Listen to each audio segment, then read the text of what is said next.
Good afternoon అండి. సంతోష్ గారు, మనం చూస్తున్నాం ఈరోజు వార్తలు ప్రధానంగా తల్లిదండ్రుల్లో విద్యార్థుల్లో కొంత భయాందోళనకు కారణమవుతోంది. అంటే అకారణంగా చిన్న చిన్న తప్పులకి చిన్న చిన్న కారణాలతో వీసాలను రద్దు చేస్తున్న పరిస్థితి. ఎందుకంటే చాలామంది విద్యార్థులు చదువు మధ్యలో ఉంది, వాళ్ళని వీసాలు రద్దు చేస్తే యూనివర్సిటీలు కూడా సరైన ఎష్యూరెన్స్ ఇవ్వలేకపోతున్నాయన్న కొన్ని వార్తలు అయితే మనం వింటున్నాం, చూస్తున్నాం. దీంట్లో వాస్తవం ఎంత, దీని నుంచి బయటపడడం ఎలా?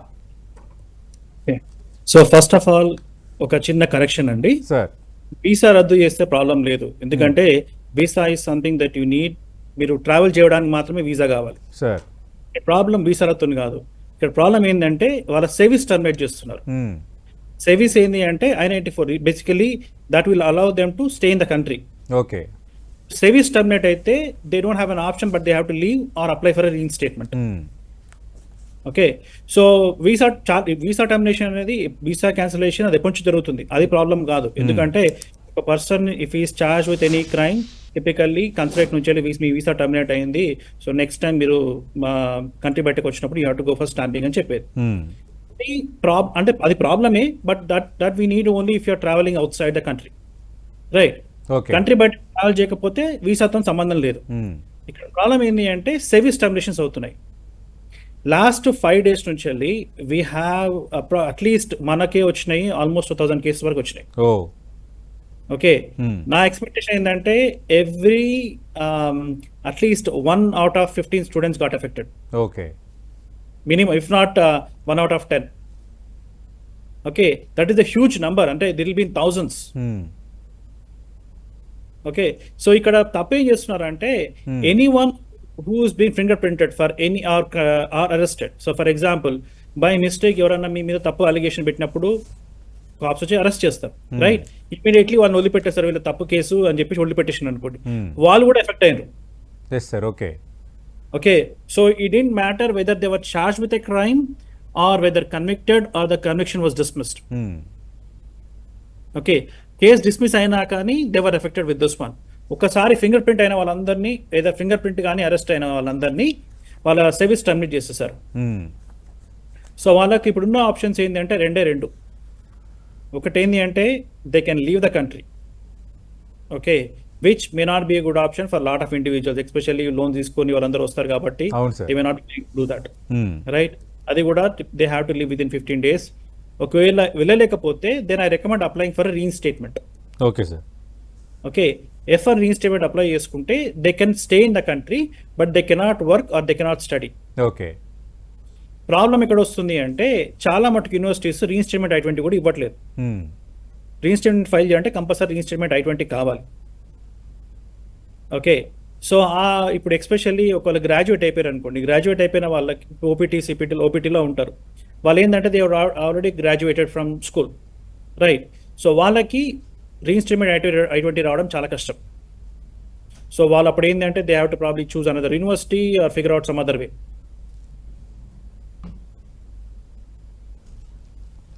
Okay, so we actually filed because whatever they are doing is against the due process, right? There are a lot of violations in this act.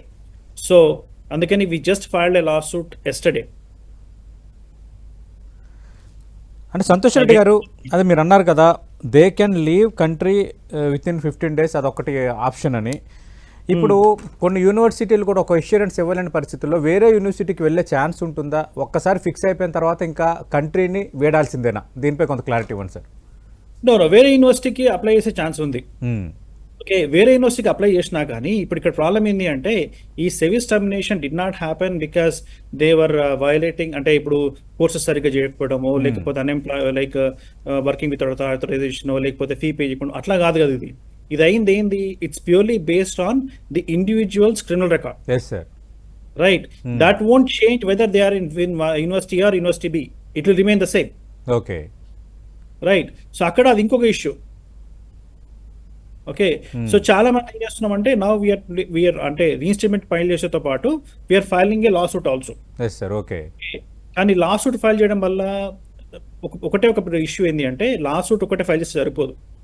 ఎందుకు అంటే లా సూట్ ఫైల్ చేసినా కానీ ICE could always come back and pick them up. Okay. So just because they file a lawsuit doesn't mean that they can stay in the country. Sure. అదే reinstatement వచ్చేసరికి ఏంటి అంటే reinstatement pending ఉంది కాబట్టి they will not start accruing unlawful presence. ఈ unlawful presence ఎట్లా ఉంటుందంటే ఒకవేళ ఒక person if they accrue more than 180 days of unlawful presence then they are barred for 3 years from entering into the country, okay, into the US. Okay, so similarly, if they have accrued more than 1 year of unlawful presence, then they are barred for 10 years. Okay, so ఇప్పుడు ఇక్కడ ఏం చేస్తున్నామంటే reinstatement file చేసేటప్పుడు we're clearly mentioning the charge. ఇప్పుడు for example కొంతమందికి they are frivolously charge, కొంతమందికి ఆ cases dismiss అయిపోయినాయి, right? So we're writing it to the government saying that hey, ఈ candidate he is not inadmissible. అంటే ఒకవేళ లోపలికి వచ్చేటప్పుడైనా కానీ he could have entered without any issues ఈ claim. So they should not be put in to this deportation proceedings.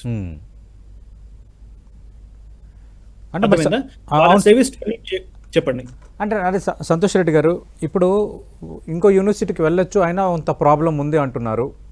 మరి ఇప్పుడు ఈ స్టడీస్ అప్పులు చేసి అమెరికాలో చదవాలన్న కళ నెరవేర్చుకోవడానికి అక్కడ చదువుతూ మధ్యలో ఉన్న వాళ్ళ పరిస్థితి ఏంటి?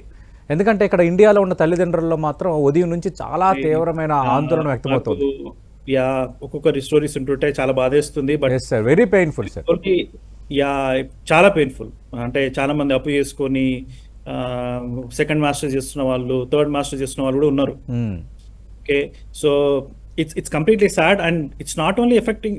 ఇప్పుడు ఒకటి అర్థమైతే లేదు వీళ్ళకి ఏంటి అంటే it's not only gonna affect the students, it will affect the universities and the country overall also. ఎందుకంటే నా ఇది ఇట్లే ప్రొలాంగ్ అయితే nobody would want to study in the US. అవును, ఇంటర్నేషనల్ స్టూడెంట్స్ లేకపోతే ఏ యూనివర్సిటీస్ కూడా ఆపరేట్ చేయలేదు, because most of the funding comes from international students. Yes sir, right. మరి అది ఎందుకు ట్రంప్ గ్రహించలేకపోతున్నారు? అదే చెప్తున్నాను కదా, ఇదంతా ఫాస్ట్ పేస్ లో జరుగుతుంది. Yes sir. సో మీకు ఇంకోటి చెప్తాను ఏంటంటే ఈ రోజు it will be hot news in the next 1 week or so.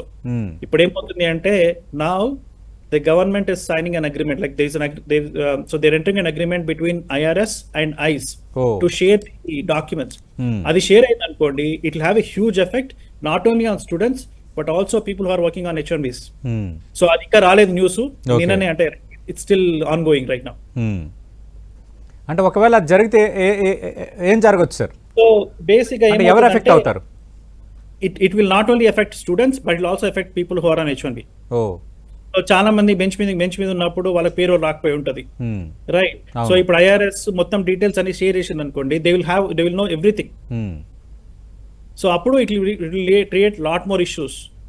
ప్రస్తుతానికి అయితే ఇంకా జరగట్లేదు, అంటే కాకపోతే yes they are in the process of sharing the information. Sir, మరి దీని నుంచి మనం బయటపడలేమా?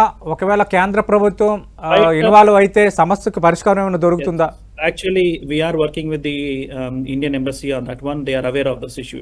Okay, the only thing is that they don't know the gravity of this issue. అంటే ఇది ఎంత మంది స్టూడెంట్స్ ఎఫెక్ట్ అవుతుంది అన్నది ఇంకెవరికి తెలియదు, ఎందుకంటే it's been happening slowly.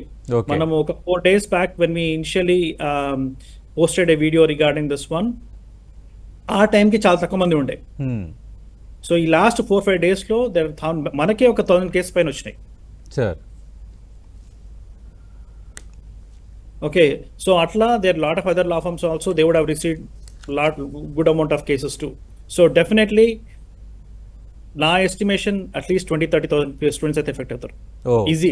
Okay, ఇంకా maybe more than that. అంటే ఓన్లీ ఇండియన్స్ లేదా ఇంక్లూడింగ్ ఆల్ కంట్రీస్? కాదు, అందరికి. కాకపోతే ఏంటంటే చాలా మంది స్టూడెంట్స్ మన వాళ్ళు ఉంటారు కాబట్టి అవును మనకు తెలుస్తుంది. ఇప్పుడు మన అంటే అట్లీస్ట్ మనకు వచ్చే కేసు అని ఇప్పుడు తెలుగు పిల్లలు చాలా మంది ఉంటారు కదా, తెలుగు వాళ్ళు, సో వాళ్ళవి చాలా వస్తున్నాయి మనకు. వాళ్ళవి 1000 కేసులు వచ్చాయంటేనే మాకు ఇక్కడ నేను షాక్ గురయ్యాను. ఎందుకంటే ఈరోజు మేము పత్రికల్లో చూసినవి కొందరు విద్యార్థులు కొంత నెంబర్స్ మాత్రమే. తప్పది, మనకే ఉన్నాయి అన్ని కేసెస్. అదే సార్, అదే అంటున్నా. ఈ లాస్ట్ చాలా మంది ఉన్నారు స్టూడెంట్స్. ఇట్స్ నాట్ హండ్రెడ్స్ అనేది తప్పది. ఆ number I know New York times కూడా పోస్ట్ చేసి 150 people students and that is wrong, completely wrong. అది అవును సార్, ఆ నంబర్ తప్పది. మీ అంచనా ఎంత మంది సార్? అంటే మిమ్మల్ని అప్రోచ్ అయిన వాళ్ళు 1000 మంది, మీ అంచనా ఎంత మంది ఉండొచ్చు మన Indian students, special Indian students? మన దగ్గర రీచ్ అవుట్ అయితే ఆల్మోస్ట్ 1000 members అయితే రీచ్ అవుట్ అయ్యారు. ఓకే, కానీ బయట I'm sure it's more than that. 100% అది యా. ఇంకోటి ఏంటి అంటే they are charging everyone with even small crimes. For example speed, reckless driving అంటే కొంచెం స్పీడ్ ఎక్కువ పోవడం, రైట్. డియుఐ, షాప్ లిఫ్టింగ్ అవ్వాలంటే ఎస్ కొంచెం తప్పని చేసినట్టు. ఇప్పుడు రెక్లెస్ డ్రైవింగ్, డియు అనేది ఇట్స్ వెరీ కామన్ థింగ్. అంటే స్టూడెంట్స్ వచ్చిన వాళ్ళు చాలా మంది చేస్తారు, రైట్. ఇంకోటి పబ్లిక్ ఇంటాక్సికేషన్ అంటే ఫర్ ఎగ్జాంపుల్ తాగి బయటకు రావడము, okay, happens all the time, right. Especially students విషయంలో, రైట్. అట్లా చాలా మంది స్టూడెంట్స్ ఎఫెక్ట్ అయ్యారు. ఇప్పుడు కొన్ని స్టేట్స్ ఇంకా ఎట్లా ఉంటుందంటే ఫర్ ఎగ్జాంపుల్ ఇంట్లో గొడవ అయింది అనుకోండి, ఆర్గ్యుమెంట్ అయినప్పుడు the cops have to arrest at least one of the individuals involved in that house. So ఇద్దరి మధ్య గొడవనప్పుడు cops కాల్ చేస్తే when they come there they have to arrest at least one of the individual. So ఒకరిని arrest చేసి వాళ్ళని finger print చేశారు అనుకోండి, వాళ్ళది కూడా సర్వీస్ టర్మినేట్ అయిపోయింది. ఓకే, ఇక్కడ వాళ్ళు క్లియర్గా చెప్పి నాకు ఏం ఇష్యూ లేదు అని చెప్పినా కానీ still they will be charged and their service has been terminated now. Okay. So ఈ సర్వీస్ టర్మినేట్ చేసేటప్పుడు they are not looking at the charge, actually they are only looking at whether the person's name is coming up in the criminal background check, అంతే. అసలు దేనికోసం అయింది, ఆ case ఉందా, case కొట్టేసిండ్రా, dismiss అయిందా, అసలు ఏమైందని చూడట్లేదు వాళ్ళు. ఓకే. సో ర్యాండమ్గా చేస్తున్నారు అనమాట మొత్తం ప్రతి ఒక్కరిని. అంటే సంతోష్ రెడ్డి గారు, మీరు ఇందాక ఒక మాట అన్నారు, అంటే కొన్ని కేసుల్లో ఆరోపణలు ఎదుర్కొని వాళ్ళు నిర్దోషులుగా బయటకు వచ్చినా లేదంటే ఎలిగేషన్స్ ప్రూఫ్ కాకపోయినా వాళ్ళకి కూడా నోటీసులు జారీ అవుతున్నాయని. అది మరి లా సూట్ వేస్తే అలాంటి వాళ్ళకి కొంత ఉపశమనం లభించే ఛాన్స్ ఉందా? That is true. దట్ అంటే అదే చేస్తున్నాం మనం ఇప్పుడు. ఓకే, సో ఏం చేస్తున్నాం అంటే కొన్ని మంచి కేసు తీసుకుంటాం. ఫర్ ఎగ్జాంపుల్ ఒక కేసు తీసుకున్నాం, ఇప్పుడు చెప్పినా కదా, just small example. Okay, baby boy friend girl friend చిన్న కుట్లాట అయింది అనుకోండి. కాల్ చేసినప్పుడు ఎవరో కాప్స్ కాల్ చేసారు, కాప్స్ వచ్చిర్రు, చూసి కొన్ని స్టేట్స్లో ఏంటంటే దే హ్యావ్ టు కంపల్సరీ ఒకరిని అరెస్ట్ చేయాలి. You don't have an option. Rule ప్రకారం వాళ్ళు గొడవైనప్పుడల్లా ఒకరిని అరెస్ట్ చేయాలి. సో పర్సన్ అరెస్ట్ చేస్తారు, తర్వాత ఇక్కడ ఏం కాలేదని చెప్పి మన వాళ్ళు నిలిపెట్టేస్తారు, కేసు కూడా డిస్మిస్ అవుతుంది. అటువంటి వాళ్ళు కూడా ఎఫెక్ట్ అయ్యారు. ఓకే, అంటే వాళ్ళ ప్రణయం లేకుండా, అంటే కొన్నిసార్లు చిన్న ఆర్గ్యుమెంట్స్ కూడా, రైట్. ఇప్పుడు వీళ్ళేం క్రిమినల్స్ కాదు. అవును. ఓసారి ఏంటి అంటే కాప్స్, ఇప్పుడు ఫర్ ఎగ్జాంపుల్ వాళ్ళు రెడ్ లైట్ మిస్ అవుతారు, కాప్స్ ఫాలో అవుతున్నప్పుడు వాళ్ళు తెలియకుండా అప్పుడే ఆపకుండా కొంచెం ముందుకు వెళ్ళి ఆపారు అనుకోండి, వాళ్ళని కూడా అరెస్ట్ చేస్తారు. ఓకే, అరెస్ట్ చేసి మళ్ళీ కేసు డిస్మిస్ అయినా కానీ even those people are getting affected.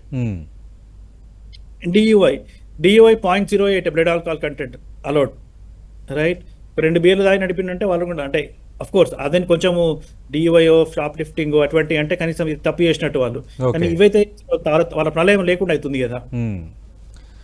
అంటే సంతోష్ రెడ్డి గారు, అంటే ఇప్పుడు ఇంటర్నేషనల్ డ్రైవింగ్ లైసెన్స్ మీరు ఇండియాలో తీసుకుంటే ఇక్కడ మేము అలౌ చేయము, ఇక్కడ మళ్ళీ వేరేగా తీసుకోవాలని చెప్తున్నారంట, అది వాస్తవమేనా? డ్రైవర్స్ లైసెన్స్ తీసుకొని మేము ట్రై చేస్తాము అనేది తప్పొద్దు. ఓకే, కొన్ని స్టేట్స్ లో yes they allow 60 days allow చేస్తారు, కానీ అసలు ట్రై చేయకండి. ఓకే, ఎస్పెషల్లీ ఇన్సూరెన్స్ లేకుండా, కొన్ని కేసెస్లో ఇన్సూరెన్స్ లేకుండా డ్రైవ్ చేసిన చెప్పి కూడా వాళ్ళని అరెస్ట్ చేస్తారు. మళ్ళీ తెల్లారి ఇన్సూరెన్స్ చూపించినాక వాళ్ళు రిలీజ్ చేస్తారు, కానీ వాళ్ళు కూడా టైప్ అయిపోయారు. ఎస్ సార్, వాకే అర్థమైంది. ఈ బాధితులు వాళ్ళు కూడా ఉన్నారు. చిన్న విషయాలలో, అంటే ఇఫ్ దే ఆర్, ఇప్పుడు కొన్ని విషయాల్లో ఎట్లా అంటే ఆ టైం అరెస్ట్ కాకపోయినా తర్వాత కోర్టుకి వెళ్ళినప్పుడు ఫింగర్ ప్రింట్స్ తీసుకున్న వాళ్ళు ఉన్నారు, వాళ్ళ సర్వీస్ కూడా time. So basically the government is not looking at the charge. వాళ్ళు ఏం చూస్తున్నారంటే ఒక ఫింగర్ ప్రింట్ అయిందా, క్రిమినల్ రికార్డ్ వచ్చిందా, అంతే. ఓకే, సంతోష్ రెడ్డి గారు, సో ఫర్ ఎగ్జాంపుల్ చిన్న ఎగ్జాంపుల్ ఇస్తాను చూడండి. మాట్లాడండి. పక్క అపార్ట్మెంట్ లో ఎవరో అతను కంప్లైంట్ చేసిండు, మా ఏ పక్క అపార్ట్మెంట్ లో వాళ్ళు అరెస్ట్ చేస్తారు ఏదో సంథింగ్ కంప్లైంట్ చేసిండు. కాప్స్ వచ్చి అసలు వాడు వీడేనా తెలియకుండా అరెస్ట్ చేసి ఉంటారు. అరెస్ట్ చేసి తర్వాత చెక్ చేస్తారు, రైట్. తర్వాత అయినాక కోర్టులో కేసు అయింది, కేసు డిస్మిస్ అయినా కానీ even those people got affected. Okay, అసలు మీరు చెప్తుంటేనే చాలా ఇంట్రెస్టింగ్ గా ఉంది, ఒక రకంగా పెయిన్ఫుల్ గా ఉంది. అంటే ఇంత టఫ్ గా ఉందా అమెరికాలో సిచ్యువేషన్? టఫ్ అంటే ఈ రెగ్యులేషన్ అంటే I don't know how they are doing it, but like ఇప్పుడు ప్రతి ఒక్క చార్జ్ అయిన వాళ్ళు ప్రతి ఒక్కరిని తీసేస్తారు అంటే they lot of universities will be empty, and that is exactly what is happening now. Okay.